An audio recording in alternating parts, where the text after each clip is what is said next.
Welcome to Tech Talk, our one-hour television program showcasing the ways that technology has been pushing Belize forward in businesses, education, agriculture, government services, and more. Tech Talk looks at the retailers of technology, the designers, the innovators, and even those who are exposed to advanced tech. Without a doubt, Belize has been benefiting from the use of technology, and our country's development depends on its increased usage. So here we are for our 6th episode of Tech Talk. Returning as your guest host, I'm Yuri Alpuche. In the first half of tonight's BizTech segment, we feature another school in Belize that has been championing the concept of digital transformation, Bernice York Institute. I welcome to the show the principal of Bernice York, Ms. Sherry Ali, and the IT administrator and teacher, Ms. Shana Jaban. Welcome, ladies. It's a pleasure to have you here tonight. Thank you for being here. Before we start with deep tech talk, let's take a quick look at a quick video of Ms. Ali telling us a bit about Bernice York and their big jump into e-learning. Our school has more than 50 years of education. Our school has a population of about 220 students. We have introduced technology into the classroom through a concept called flipped classroom, where traditionally, we know traditionally where teacher comes into the classroom, teacher teaches, it's more teacher-centered, where teacher teaches the information, students answer questions, homework, worksheets, tests are given. With the flipped classroom, it's a little bit different because technology is being used, so the tradition is broken, where you have students are doing and communicating with teacher online through media, various media forms, in school and out of school as well. So it's a new concept, and this is our 3rd year using the flipped classroom method. Students today learn differently from us when we were learning in a classroom based on the age of technology. So we are just meeting students where they are right now because they are technology natives. We, on the other hand, are explorers still. So we are meeting them on their plane or in their domain where they're very comfortable learning. They're already using devices from a very young age. They're already using various apps. So the flipped classroom for us makes sense because we're meeting students and being able to interact and teach them in a domain where they're very comfortable in. Great. So it's been 3 years since you guys have ventured into this whole e-learning model. How has it been since the launch of this new model? Well, it has been a growing experience for us. It's in stages. We go through stages where prior to the launch, we had to do a pilot project. Okay. So we did our pilot project back in 2016, where we actually focused on 2 classes, where it was Standard 2 and Standard 3, where we looked at running certain apps in the classroom and seeing how well it works, working out the kinks. And then from that, the IT team, along with the managing director, the principal, the staff itself, came together to design the actual structure of what our flipped classroom model would be. Okay. So is this a model that you have happening at all levels at your school? Yes. Okay. However, it varies because we actually do technology in the classroom from preschool all the way to Standard 6. However, it varies depending on their age and their ability and the variety of apps and sites that we can use. All right, that's really, really fascinating. The core of your curriculum, is it STEM-based? No, our STEM-based curriculum, it's a curriculum within itself, and that would need to have ministry's approval. I see. However, we use technology as a tool. Teaching tool. So it's a teaching learning tool, and we incorporate it using the same national curriculum. And we have our topics, our subtopics, and our objective is to meet the national standards and learning outcomes that is set by ministry. Okay, and I'm sure you are meeting those outcomes because I see you guys topping the PSC results, for example. So I'm sure this is because of the investment you guys have in e-learning that you've been able to bring up the students' level. Technology brings about some worries, though.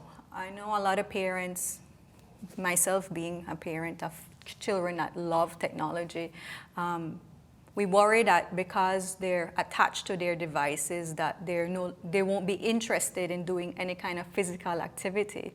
And is this something that you guys see as a concern at the school? Well, we don't find that to be true at our school because children are active.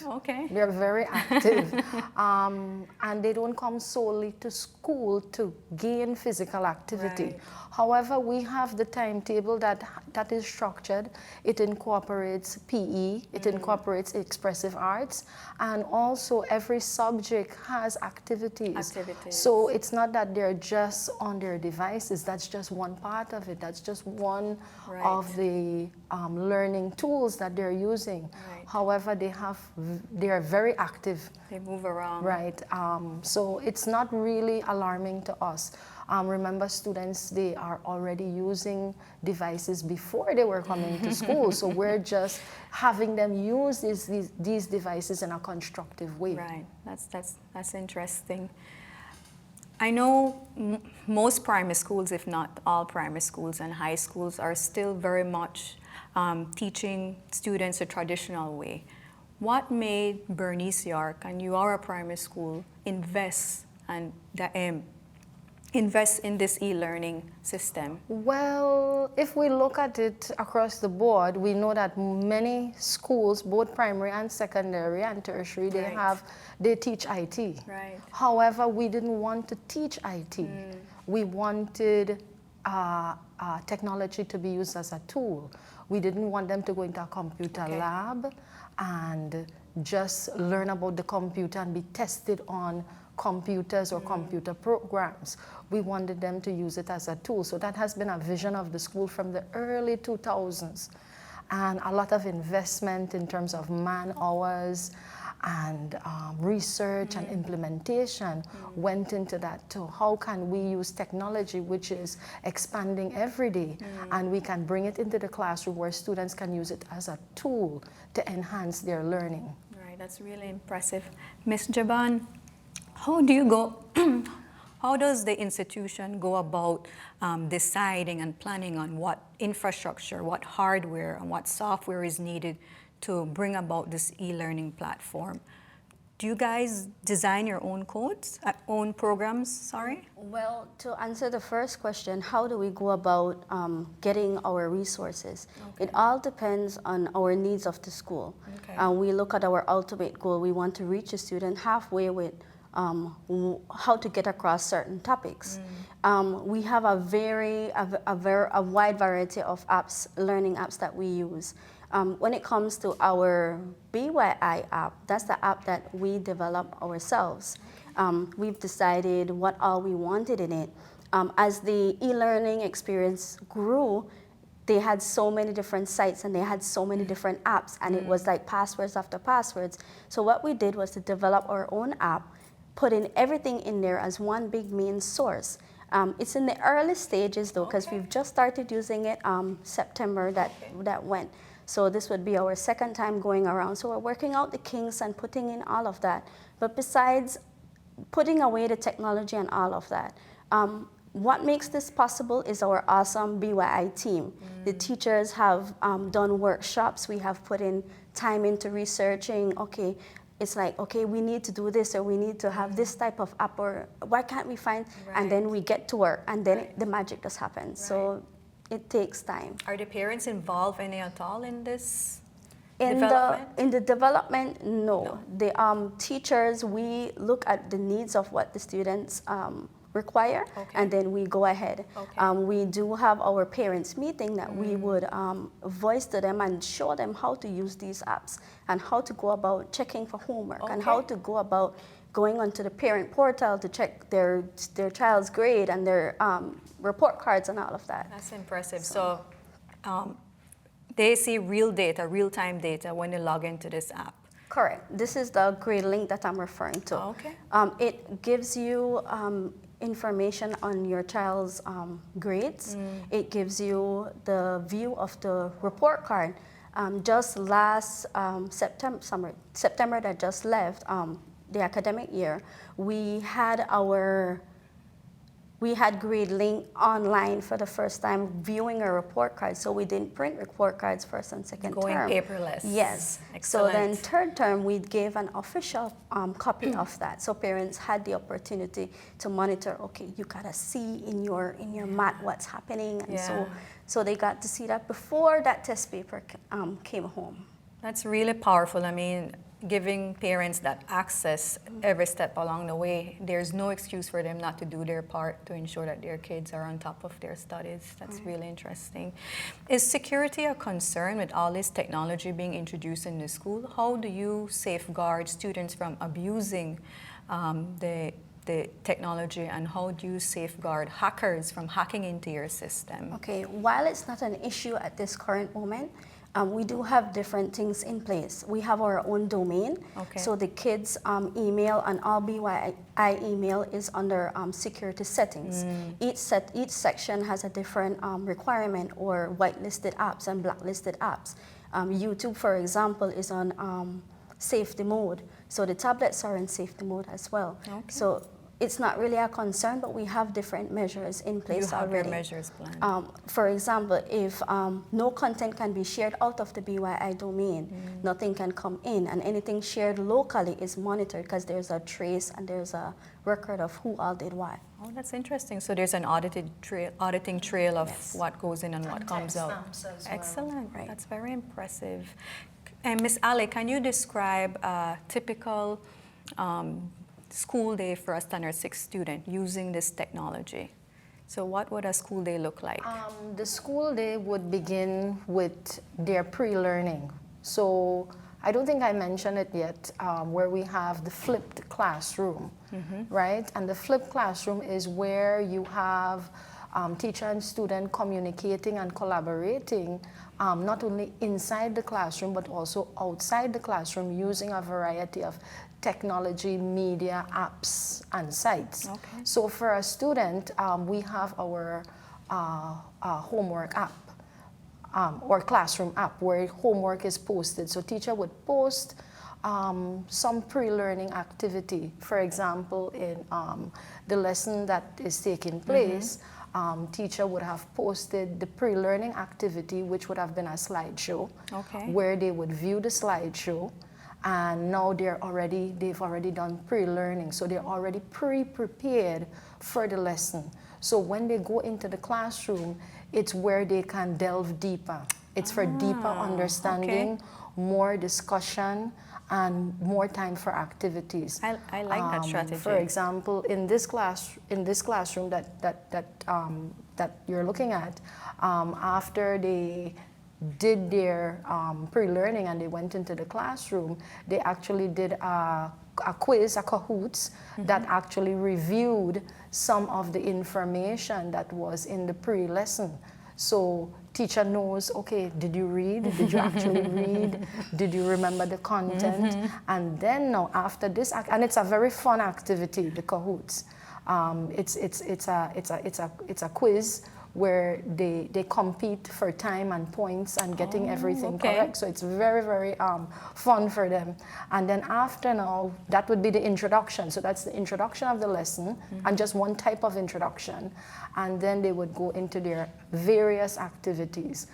For this, they had their Ms. Jaban, just remind me. For this lesson? Yes, for that lesson in particular. We had the iExcel as like a worksheet type reinforcement, and then after that they did a Google form, which was wrapping up the class, so teacher got to see reports of how they did at the end of the lesson.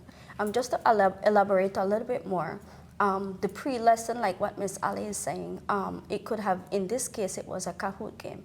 It pumps them up to get to, okay, what's happening? Exciting and I about win. learning. Right, it's like looking at the monitor, I'm going to choose the answer first and I can beat you and this, and then we get them excited about the topic.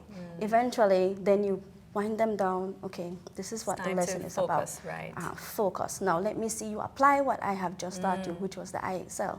Then in the end, teacher did a wrap up, which was the Google form. And then for assignment, she had them do the review, summary review, that's the exact word, Okay.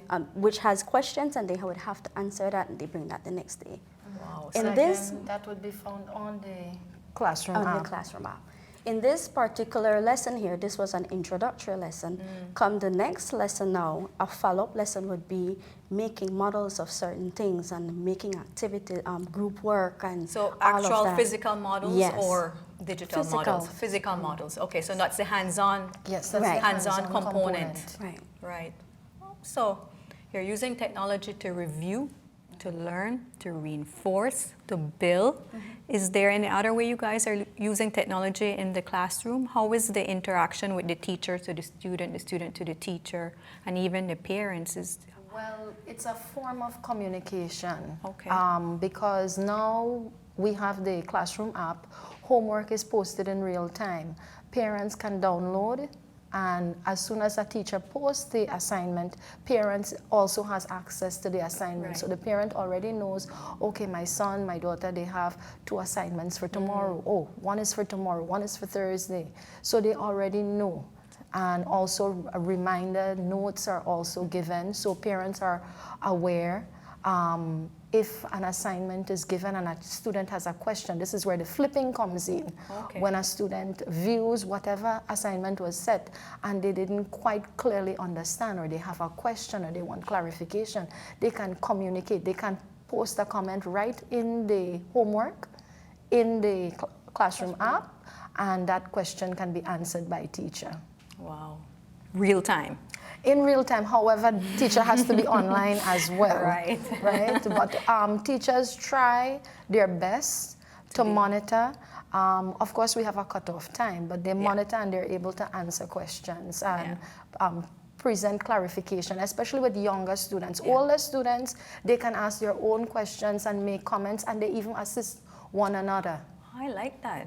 Right? Collaboration. Yes. For Right. example, they may not have, for example, in a math, Right. they didn't quite understand the question or they didn't get that question. They can actually post assistance if teacher isn't unavailable. With the younger students, it helps the parents a lot with clarity on the homework. Because with younger students, clarity is key. So parents have They that. get stressed so quickly. Yeah. So parents have access to the assignment and they can understand the assignment. So with younger students, you find it's more parents communicating with teacher. With middle and upper students, it's the student helping each other, communicating with teacher and also communicating with each other. Right. I love it. Sounds really, really great. And speaking of students, let's take a quick look at what 2 Bernice York Institute students had to say about their experience in this new generation classroom structure. I know how I usually study. If I don't get something by reading the slides, my teachers always attach videos, so I just watch the videos, and that usually helps me to understand more. Sometimes when we don't really get it, the teachers just always tell us to go back to the videos, rewatch the videos, go over. You could even do a presentation and for yourself to understand. That I think it would be much more easier. My favorite would have to be the Kahoot game. The Kahoot game is just where the teachers would create a whole questions and answers. Then all our classmates compete against each other, and it's like we have to whoever the first puts the answer, then they get a point, and then afterwards, do we win? That's that feeling where we win. All of us just love that. When we get slideshows, when our teachers give us, I really like it because we get colors and we just don't have to write it. We get examples, videos, and we could get to see them over and over again so we can refresh our memories. And also when we do our homework, we have our own tablets to do our own device. So like if we have problems memorizing, we don't have to remember. We could just go back, check it again, and we could write it down. When I see pictures, I get to memorize a lot of things, and I just really like it. Okay, and do you believe that is something that other schools should consider introducing? I think it should because kids could get their imagination and put everything together, so it would make them easier to learn and memorize. I think the proof is in the pudding. The students clearly articulated the direct relationship between this teaching style and how they are now able to grasp concepts easier.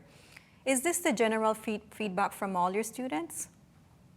Yes. On a typical day, yes. Yeah. It's always, when is the next new thing? And Mishana, when they see me walking, Mishana, we have a new app to learn.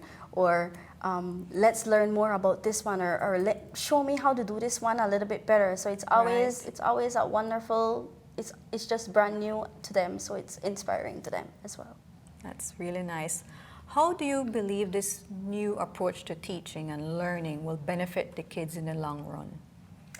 Well, with the flipped classroom, it enables students to become a little bit more critical, right? So it promotes critical thinking, it promotes problem solving.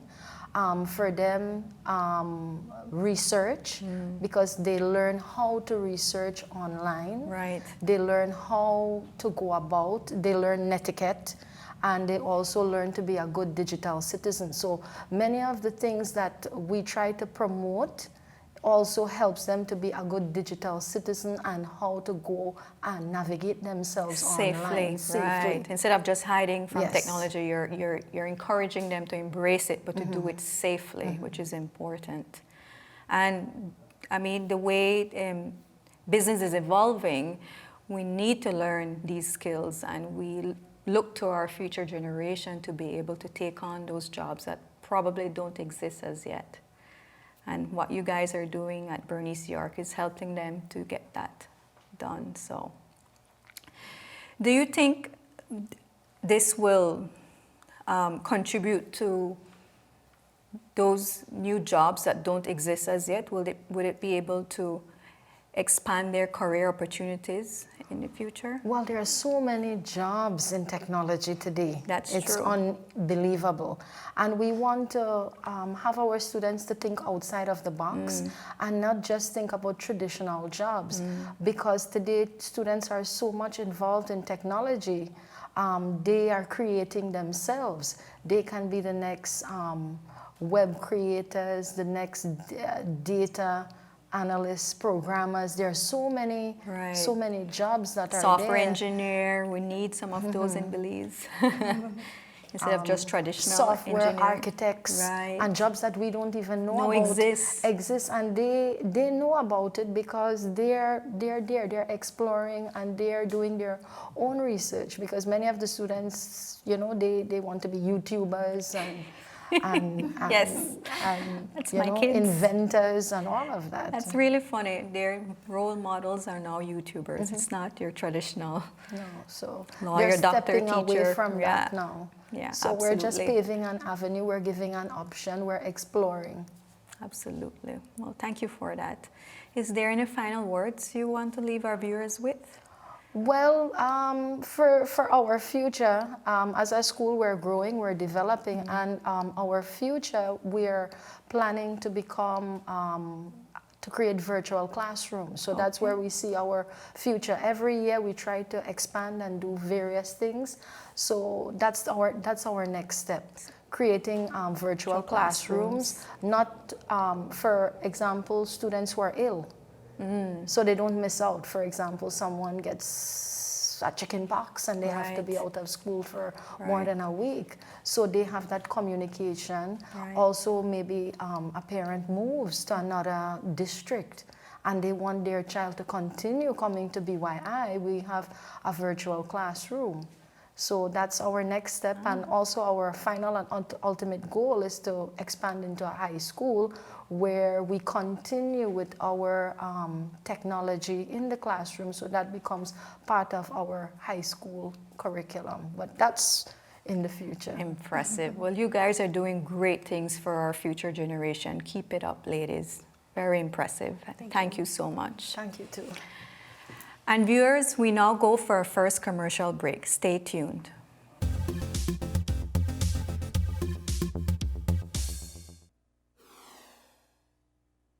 Tech Talk is brought to you by the Public Utilities Commission.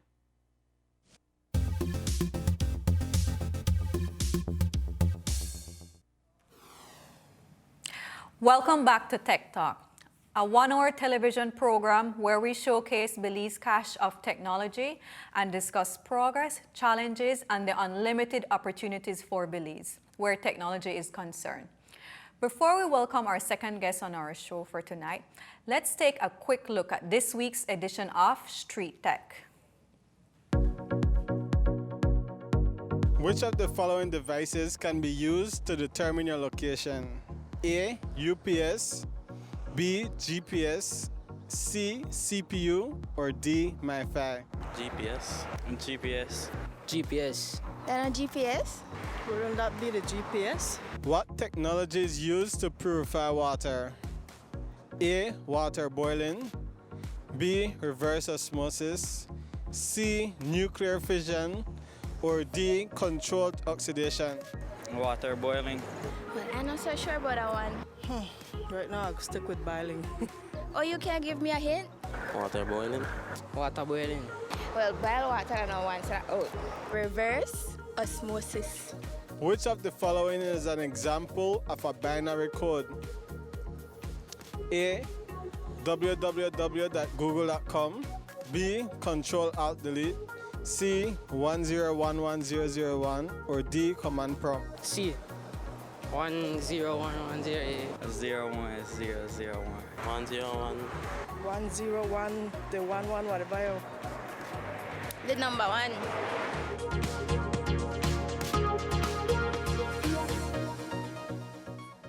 Street Tech is one of our most enjoyable segments. Viewers, to help you determine your location, you would utilize GPS, which is Global Positioning System. To purify water, reverse osmosis is done, which is when pressure is added to salt water to remove salt and other contaminants to create purified water. And lastly, an example of a binary code is 1011001, which actually translates to the letter Y. And now let's get back to more biz tech. I welcome to the show Ms. Melanie Ely. Welcome, Ms. Melanie. Thank you. From the Belize Coalition of Services Providers. Welcome to Biz Tech. Thanks for having me. Can you tell us a little bit about the Belize Coalition of Services Provider and what it is that you guys do there? Okay, the Belize Coalition of Service Providers is an umbrella organization. Okay. It's a private sector entity, and we have about 14 service sector associations that comes directly under us. Our mandate is to work directly with the private sector services sectors and along with the Ministry of Investment, Trade and Commerce and other government entity to develop standards within the industries and to be able to get these service providers export ready. So that's basically what the Services Coalition does. Right, and one of the services, umbrella services organization is obviously the technology, ICT right? Association. The ICT Association. Actually, the Belize Association of ICT Professionals. Okay, interesting. And you guys recently had a coding camp for girls. Yes, we Tell did. us a little bit about that camp. It was a 2-week camp. It started on June 24th in Belize City for 1 week at the Gwenliz High School. And then we moved over to Belmopan City at the Belmopan Comprehensive High School for the following week, the last week of the camp. what are some of the skills that were taught at the camp? It was basic coding or programming using HTML and CSS coding skills. And it was catered to high school girls in the first instance. And the girls were basically, they had to prepare, they were supposed to be as an entrepreneur and then prepare a web page in the end. So in order to reach there, they had to use the HTML and the CSS codes to create their product or services. So at the end of each week, each girl had to stand up in front of the class and did a presentation on their project that they selected, either product or services, as I said before. Okay. I would imagine that most of the students that enrolled in this coding camp were very green. Did they struggle to learn the concept, or was it something that was easy to them? Most of them have been exposed at some level, not to coding, but to some level of computer-aided program or software. So they had like a little idea of how they wanted their web page to look. But the process of getting there was another thing. Right. So basically they were green to programming. Okay. But those girls were excellent. I mean, they learned like in a flash. And this goes for both camps, the Belize City as well as the Belmopan camp. They were impressive. I mean, if Kavya was here right now, the co-founder for the Society of Women Coders from New York, Kavya Krishna, she would tell you that she was impressed. And the Society of Women Coders is a newly founded organization. And they haven't been to that many countries already. I think we were the 3rd or 4th country. Okay. And out of all the countries, they were very impressed with us. Belize, see? So that's something that we're very proud of. We have a lot of potential when it comes to technology. We do. Why was the camp geared towards only girls? What was the rationale behind that? Well, there's always a reason behind everything that we do at the coalition. And there was a study done, or a brief, how do you call it? There was a research. Sorry. Right. Yeah, there was a research done by the Chamber of Commerce and our own IT association. And we looked at the industry, and there were mostly men in the industry, as you can tell from experience as well. And we thought that we need to get more women involved. Women are intelligent, and you know, we've always been in the forefront of everything, but not so much in technology. And so there's a gap that does exist within the industry, where more men are are championing the IT industry. Right. And so we thought that if we start with the high schools for now, since the Society of Women Coders are looking at high school girls, we thought that they would be a good place to start. Good place to start. And since they already have some kind of computer classes within the high schools, they were one of the best areas to begin with. Excellent. And I mean, they were phenomenal, I tell you. Excellent. Is it something that you guys foresee will happen every summer, or is it something that you want to push for to happen throughout the year? Well, definitely, since this is the first one and we call it a pilot. Right. Similar to Miss Ali. Right. Yeah, it's a pilot program, and since it has been successful to our standards, what we measure it from, we are planning on doing it again next year. Okay. Bringing back some of these same students, the ones that were stronger. To teach others. Teach others as well, because we also have a mentorship program. Okay. Which there's a whole lot going on there. Yes, but we're going to have the camp again next year. We're going to hopefully get sponsorship. But if we say we're going to do it, it's going to happen. Of course. And in the time being, until next year, we're going to have the mentors on board. We're going to have a Belize chapter, actually, of the Society of Women Coders. Wow. That's what Kavya has committed for us to do. Okay. We're going to have a Facebook page, and we're going to put the top 10 from each district, Belize, from Belize City and Belmopan, on the Facebook page, and have others as well as they develop their skill further. Okay. How many girls in total you had enrolling from both districts? Actually, we had 100 and something overall. Okay. We were looking at 90 students total, 15 Belize City and 14 Belmopan. Okay. Because of lack of a large enough computer lab to host everybody. That number, right? So we were targeting 90. We had like 100 and something applicants. And the day before the camp, although we had that many applicants, we didn't have that many showed up. Right. So we had to be scrambling for people to come, although they were from the same schools, because we targeted Southside schools in Belize City. And we ended up having interest from other high schools. So we decided to open it up. I mean, if you're interested, you had signed up and you didn't show up and somebody has a genuine interest, let's take them in. So you had a good mix in the end. We ended up getting some from St. Catherine's Academy, I think a couple from Belize High School. Okay. And I think one other school, I can't remember which one it is. But from the Belize City camp, that's where we ended up.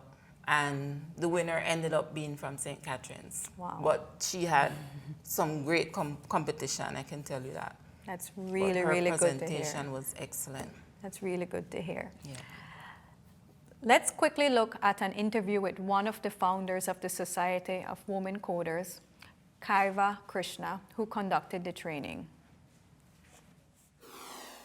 Society of Women Coders is a nonprofit organization that works in developing countries and conducts free coding and entrepreneurship camps for young girls in their home ground. I grew up in a patriarchal town where women were dependent on the men of the household for all their financial needs. And studying technology, I feel I have this power where I can help other girls also become financially independent. So I can't really compare. I think coding is for everybody and everybody should learn it, but you can only solve one problem at a time. And the problem I feel passionate about is women and helping them learn coding. I feel learning technology or learning coding for women can open doors that have always been closed. Very little things, like here in Belize, the tourism industry is so big. People have surveys like on their tablets that people do in these hotels. So there's somebody who's making those surveys. There's somebody who's designing those surveys. There are so many things that can be designed. All these hotels can have better websites. There are so many apps these girls could come up with. Even if you see in the camp right now, some girls are making things that they can actually turn into reality. They're actually going to talk to organizations to give them money to probably make that happen. So I feel if you give them that skill that they can learn even from the comfort of their home, they can create something that can benefit the country, the economy, and the world. So these girls came up with these phenomenal ideas, and I was blown away, and I was like, we need to give them the skills. So my takeaway from this camp is, no effort is too small. So you have to start somewhere, and this is a very big one. We have like 90 girls in Belize and Belmopan combined. And this is the first one, so obviously we're going to learn a lot from this, take feedback. We have forms for pre and post camp. But my takeaway would be to, like I said, no effort is too small. Do you think in this digital era where kids are learning to use tablets before they can even walk good, that learning something like coding is almost second nature to them? I think it is, because these kids, I was just telling Miss Ali earlier that these kids, I guess they're in the womb, they're exposed to it. Their parents or mother and fathers are on tablets, on phones, playing games, and you know that the child can hear when they're in the womb. Right. So from them, I think they pick up that skill, and they're ready when they're out. I mean, like as from they can actually use, like have their fingers on the tablet or the phone. They're like going away. I have a grandniece who is like going at it, and she was a year and 6 months or something, and I go like, how do you ever do that? They know to navigate. Yes, she's going on. She finds all her programs that she wants to listen to and all the little cartoons. Right. So it's in them already. What other initiatives are in the pipeline to harness these digital skills of our future generation? Okay, we have we have discussed as the association, the ICT Association, to offer internship for these high school girls. Because we have noticed within the industry that we have people coming out with associate's degree, bachelor's degree, and the skills are not there, like the experience, the practical part of it. Right. So we have many companies within the ICT Association who have jobs regionally within CARICOM or within Europe or America. Right. And they're unable to fill that group of, or that team of experts from within our own industry. Sometimes they have to go and look within the US or other areas to get the skill set that is required for them to complete a job. So that's one of the areas that we're looking at. I keep pushing it with the association. You guys need to get these people in there as interns. They need to learn. They need to get that practical. Otherwise, they won't be able to perform to the level where the country and the world is going now. Right. There are also a lot of platforms that you can sign up to and contribute to different problems, and then that in itself is giving you that exposure to coding, and then at the same time you're building up your own resume in the tech world. That's true. And then you can download that and show that to your potential employer to say these are some things that I solved online. So there are a lot of different ways. Oh, yeah, the industry is huge, and IT, I mean, it has no bounds. Right. It transcends and it goes over to all the other industries that we work closely with. So we always tell people that there is potential in that industry. You just have to go out and get it. I mean, it's right there for you just to grab it out of the cloud. You just have to have, literally. Yes. And have a gadget in which to access the information, and you could create, I mean, the sky is the limit. Right. So if females are to develop or are to increase their interest in the technology sector, you think they will be well off? Because right now it's a male-dominated sector. Yeah. So I think that's what is the role of the females in this sector? I think that is the whole idea, to give female that independence. I mean, it's good to have a partner and to be able to depend on somebody else, but many people are out there as single families or young adults who want to create a life of their own. They want to be an entrepreneur. Yeah. And that's one way to venture into the ICT industry. Right. And females are as intelligent, if not, I'm going to get whipped for this one, are more intelligent than some guys out there. So, I mean, we've just been held back because of our culture and everything else that has been pushing us back. But these girls, I mean, you should have been at that camp or those camps. You would be so amazed and proud of them. Right. Teenagers, and some of them came from some horrible backgrounds. I mean, they have been struggling, I mean, paying school fees, finding food on the table, and the camp just opened up their mind. I mean, they were innovative, creative. So it's a good platform to step up from and whatever. we have all the challenges right now in our communities. This is one way of getting them out and distracted and doing something positive. Thank you. Now, let's now take a quick look at one of the participants who presented her coding project. We see this on news, how our keys are getting smaller and smaller, and the ones that are man-made are just being washed away. And then our waters are being filled up with sargassum, not a very tourist-friendly location. The keys that brings in tourists are being washed away, meaning our money is being washed away. Then it hit me.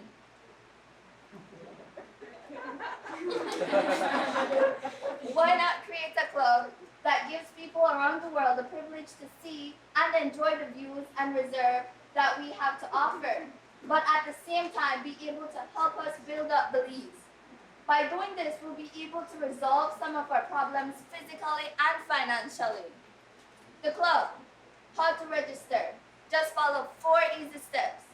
Step 1, fill out the application form located on the application tag on the top of the page.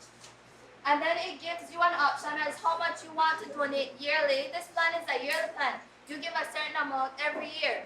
You have how much you can donate yearly. I have something to ask. I did not teach how to add the form inside of your page. So I am very impressed you did your research and you did that. So first thing is everybody should give her a round of applause.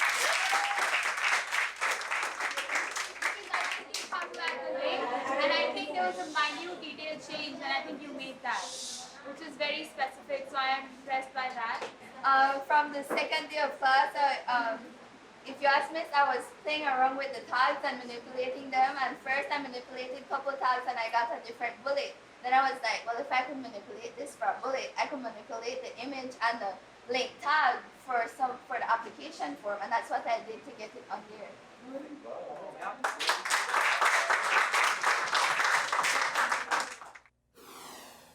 Very impressive. So we can also see participants were able to quickly identify ways in which technology can assist in solving real-world problems. Was that by accident or was it the objective of the coding camp? Ms. Ely? Well, that was the whole objective, and as you've seen in the video, Aisha went above and beyond what was taught to her. Right. So there is no reason why she couldn't win, because you listened to the video and you saw how she explained how she went about doing it. She saw the need for an application form. She went and researched, and then she dropped it in there as an added feature to what she had learned.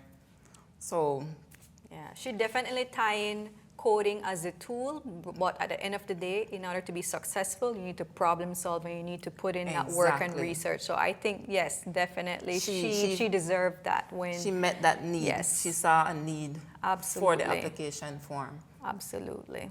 Well, thank you so much, Ms. Ely, for sharing. Thank you too. For sharing that with us. Is there anything you would like to leave our viewers with tonight? Yes, if I may. I just want to say thanks for having me, and that the camp would not have been possible without the support of the Society of Women Coders, who came all the way from New York, and one of the coders, he came from Chicago, I think, or Boston, somewhere there. So they were from all over. And to our sponsors, our main sponsor was the Public Utilities Commission. We had a small sponsorship from Santiago Castillo Limited, from Full Tech Limited, the Directorate General for Foreign Trade in the Ministry of Investment, Trade and Commerce. They were also our partners. And we're looking to do a follow-up, like I said, and have mentors on board. We had mentor from Belize City, Miss Melissa Zuniga. We had Dr. Saunders, Charmaine Saunders from UWI. Yes. She was phenomenal as well. We also had another, I'm trying to remember her name. I'm bad with names. We had another mentor from Belmopan. She goes to UB. She's doing the IT program as well. My apologies for not remembering her name. But thanks all to of her. them put together made it possible. The whole team at the DGFT, without their support. So partnership is important. And of course the schools, I can't forget them. Gwen Lizaraga High School, thanks to the principal and the board of directors for agreeing. Even the Ministry of Education, the CEO was on board as she heard about it. Yes, this is great. And the Belmopan Comprehensive School was the second host for the second camp. Thanks very much. Great. Excellent. Well, thank you so much for that. Thank you too. Viewers, we now go for another commercial break, but stay tuned because when we return, we will have new exciting tech tips and tech news.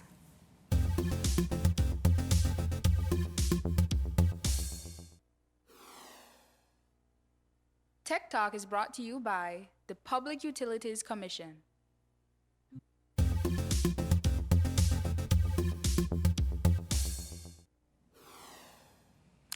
Welcome back to Tech Talk. We have enjoyed a loaded dynamic BizTech segment earlier. And now we go to Corey for even more excitement with this week's tech news. A lot of people wish for the power to look into the future. Some want to see who they'll marry or what job they'll have. And then there are others, especially millennials, who only wish to know how they will look. I'm Corey, and I have all the new tech news for you.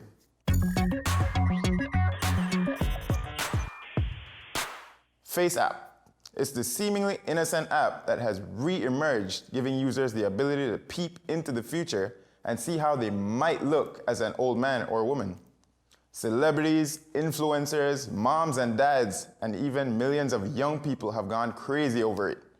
And to be honest, some are seriously hilarious, like this one. But is this app really innocent? A ton of people have questioned the app, alleging that it is an overt data collection app originating in Russia. What has drawn alarm is the terms and conditions users must agree to, which includes granting FaceApp a perpetual, irrevocable, non-exclusive, transferable license to use, reproduce, and distribute your user content and any name, username, or likeness provided in all media formats and channels without compensation to you. In layman's terms, you give them your digital birth certificate, and they can do whatever they want with it. Possibly even digital human trafficking. Suspicions about FaceApp are so serious that even political leaders in the US Congress have asked for an investigation into the app. Russian meddling 2.0? We'll see. But my advice, if you really want to see how you look when you get older, try using a dummy account, which I actually recommend that you keep on hand for all your digital entertainment mediums. Next up, I have some good news for mobile gamers. Flappy Bird is back and with an exciting twist. Flappy Royale fuses the endless flapping of the original game with the last bird standing style of the Battle Royale genre that's so popular today, it's like Flappy Bird and Fortnite had a baby. And we get to play with it. Gameplay is pretty simple. You just tap your screen to maneuver through the endless maze of pipes, except it's not endless anymore. 99 players into the game, and your objective is to be the last bird flapping. You can also see the other 98 birds competing with you in real time. I think PUBG may be having some competition. To push the envelope even further, you get to customize your bird, so he's the flyest in the flock. Get it? The game is officially available on iOS, Android, and on the web. So, stop wasting time. Let's jump back into the good old days. Moving right along, for our more explicit social media users, you might want to listen up. If you're akin to posting content online that contains dark humor, you've probably ended up in the internet jail and had your account deleted on FB or Instagram. Well, good news, trolls. Instagram is adding a new alert that will warn rule violators when their accounts are about to be deleted. It's an attempt on IG's behalf to strengthen their moderation policies. The alert will show users a history of their offensive posts, comments, and stories that had to be removed from their accounts, along with the reason for removal. The alert also displays the message, if you post something that goes against our guidelines again, your account may be deleted. The message may sound ominous, but it's better than waking up and your entire account is just gone like a Snapchat message left unseen. #ouch. IG will also give users a chance to appeal its moderation decision directly through the alert without having to go through the help page on the net. The change will hopefully help users to understand why their posts have been deemed offensive so that they avoid future problems. My advice? Skip the trolling and just keep scrolling. Viewers, that's all I got for you today. Thanks for tuning in to Tech News brought to you by RF&G Insurance Company Limited. See you again next time, Tuesday on Tech Talk.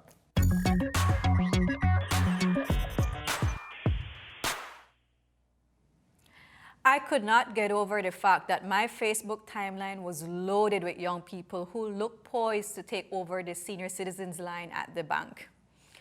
While the woman in Coding Camp showed us how technology can be used to solve problems, let's just say FaceApp shows us how tech can be used to entertain us, while possibly allowing others to capitalize on our data. This is why tech's best friend is data security. And now for more digital content, let's check in with Alana for this week's edition of Tech Tips, brought to you courtesy Digi. Viewers, thanks to technology, your job is about to get so much easier. Hi, I'm Alana and I'm here to bring you Tech Tips, sponsored by Digi. As new technology develops and new young minds keep coming up with ways to manipulate it to our advantage, our lives should become easier and more efficient with each new invention. The office workplace has its ups and its downs, but it's no secret that things can get a little overwhelming, and sometimes boring. But new innovative solutions to cure your office woes are on the way. My first tech tip, try out the Google Jamboard. It's a whiteboard with superpowers. There's no need to hook up to a boring old projector anymore when you can choose to share your laptop or your tablet screen with the Jamboard. It's interactive with a 4K touchscreen display so your whole team can collaborate effectively. And trust me, you'll feel one step closer to being Tony Stark. My next tip, convert your regular laptop or MacBook into a touchscreen device using AirBar. I don't know about you, but I love anything with a touchscreen. It makes navigating interfaces so much easier. The AirBar is a device that lets you turn any laptop, even a Mac, into a touchscreen device. You simply place the bar under your laptop screen, plug in their USB, and its sensors will do all the work to allow you to tap away on your laptop screen to your heart's content. This next tip involves an invention that allows you to take efficiency to an entirely new level all on its own. A button, spelled BTTN, is exactly what it sounds like, a regular old button that you press. The point of it is for companies to sell you their specific buttons. Press the button, you've ordered a pizza. Press another button, you call a taxi. You can even press a button to order your full list of groceries for the week. Think of all the time that you can save by not having to deal with making another phone call or errand run. While this may not be fully ready for Belize yet, don't worry, we won't get left behind. I'm sure that soon, new tech like this will flood our country. For my final smart office tech tip for today, utilize a laptop docking station. Your work laptop can start to look a little crazy when you have 2 flash drives, a charger, a mouse, headphones, and a hard drive plugged into it. So, Pluggable created a middleman with its universal laptop docking station. It allows you to streamline all of your laptop's external devices and keep your workspace perfectly organized, uncluttered, and presentable. The docking station connects all of your external devices with one single wire. You don't even have to worry about tripping over your HDMI anymore. Well, if these new gadgets don't all shout convenience, I don't know what will. But I'm sure that the future holds even more. Personally, I'm waiting for the creation of an eye assistant, a robot that'll run chores for me while I'm at work. I'll probably have to wait for iOS 45 before that happens, though. But until then, thank you for tuning in. Be sure to return next week for all new tech tips. See you then. Thanks, Alana. And I agree, we are practically only a few iOS updates away from having an eye assistant running errands on our behalf. There's a gadget for everything these days, and tech continues to make our lives easier. Viewers, we are now at the end of episode 6 of Tech Talk. I would like to thank everyone who tuned in. I would like to once again thank our guests, Ms. Sherry Ali, Ms. Jeban, and Ms. Melanie Ely. And of course, a big thank you is owed to Corey and Alana, our tech correspondents, and our sponsors, the Public Utilities Commission, Digi, and RF&G Company Limited. Catch us again next Tuesday and every Tuesday after at 8 p.m. on Channel 7 or on our Facebook page, Colorblind Multimedia. Until then, good night.